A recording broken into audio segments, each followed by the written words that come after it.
Geen stoplichten meer op de kruising bij Wurdum. Het verkeer kan gewoon terugrijden.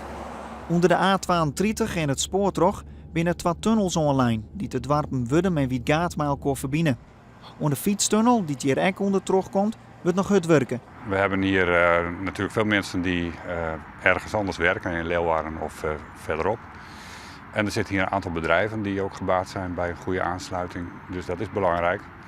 Maar wat ook belangrijk is dat we een goede verbinding hebben met Wiedgaat en Weidum. De dorpen waar we heel veel contact mee hebben. En dat is voor het onderlinge verkeer met de auto belangrijk. Maar straks ook voor de fietsers, want er komt nog een fietstunnel. En we hebben WWS, hè. WWS is Wurdum Wiedgaat Zwichum, de voetbalvereniging. Ja, en de jeugd vooral, die moet natuurlijk makkelijk hier kunnen komen vanuit Wiedgaat. De fietsers maaien nu tijdelijk terug de autotunnel.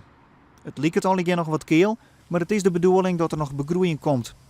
Boven dat wordt in de gaten houden dat het verkeer net de hut van de aanrit Wurdum in riet. Anders worden er nog extra maatregels naam. Goedemorgen. Je bent mooi onder de tunnel terug. Ja, zeker. Voor het eerst doe het. Ja, even wennen. Ben je er blij mee?